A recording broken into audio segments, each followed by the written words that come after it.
Hey, it's Jake here, guys.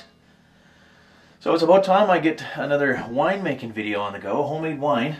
I did one a while back, but and that one was a little older and a little bit longer, but I'm going to try to get this one done a little bit quicker this time.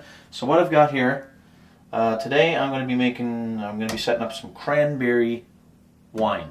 It's cranberry, I got cranberry juice here, and what I've got is I got these 3.78 liter jugs. And I have already taken some of the juice out, about a cup and a half, and I've set them aside to give us ample space for the yeast to ferment. And plus the additive of the sugar is going to bring the level back up a little bit. So I got two big jugs here. I got 2 packages of sugar, and what I've got here is that instead of table sugar this time, I'm going to try using this is like dextrose, like similar to powdered sugar. It's the same stuff that you would use in homemade beer and stuff like that. I got 2 funnels to put my sugar in, and I got two spoons here, and I'll let you know in a minute what they're going to be for. What I want to show you here quickly is the yeast. This is the yeast I've got.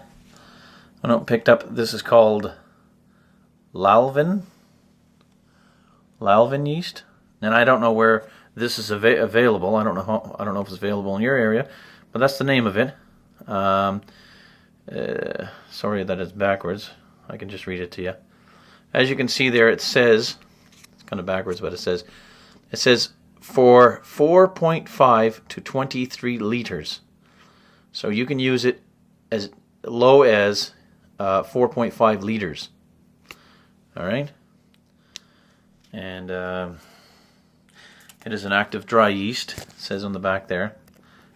Okay, so what I'm going to do is, considering that these jugs are not 4.5 liters, I've got about, I took a little bit out, so I got about 6, I guess maybe a little over 6 liters here altogether, 6.5 liters. So what I've decided to do was I'm going to take the yeast, and I'm going to cut it open, and I'm going to separate it into the 2 spoons I've got here. Basically, it's not going to be equal. It's not going to be exactly equal amounts, but I've got 2 tablespoons here, so what I'm going to do is I'm going to put, 1 in each, right?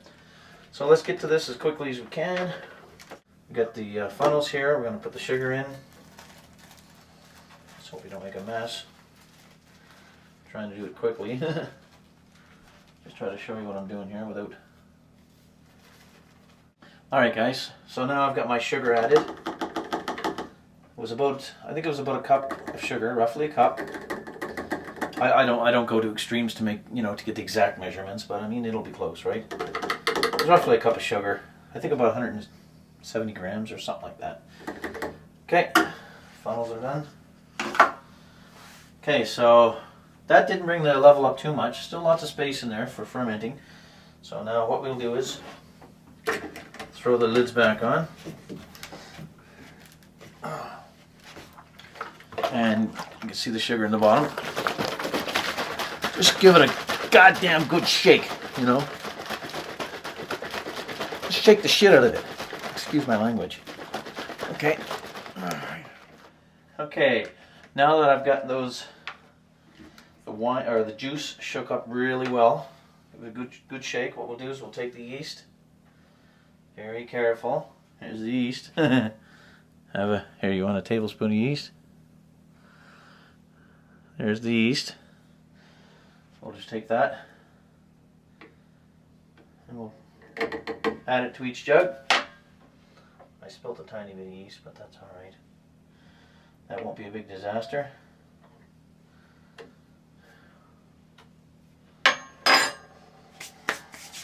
Okay, so I've added the yeast.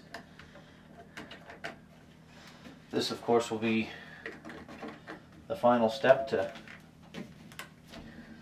put the lids back on really tight as you can get them. And now, again, we're going to give it a really good shake. And I suggest shaking it for, at least a good 2-3 minutes each time for the sugar and the yeast. Okay, so I've got my sugar in here in the juice, in the cranberry juice. I've got my yeast in. I gave it both a really good shake. And the only thing left to do is to just release the caps. Just turn them a bit so that they're still on. Here, I'll try and show you a little closer. Okay, this cap is on as tight as it can go, watch.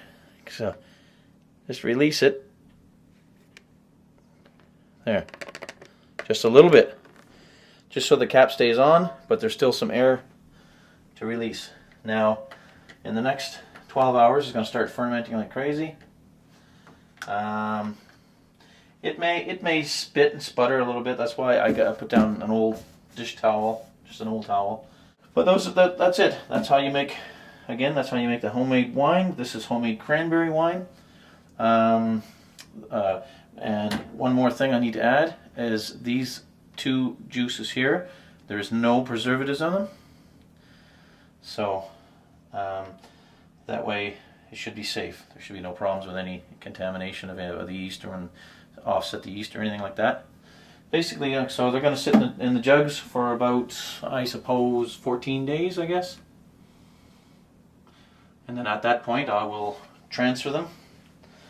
I'll show you, I'll make some quick videos on the fermentation and the transferring again, just to show you how to do it. You know, for those of you who are not familiar with it yet. And that's it. Okay. So there's my cranberry wine. She's on the go. Today is Saturday, February 27th, I think. Thanks for watching. So please subscribe, and I will see you soon.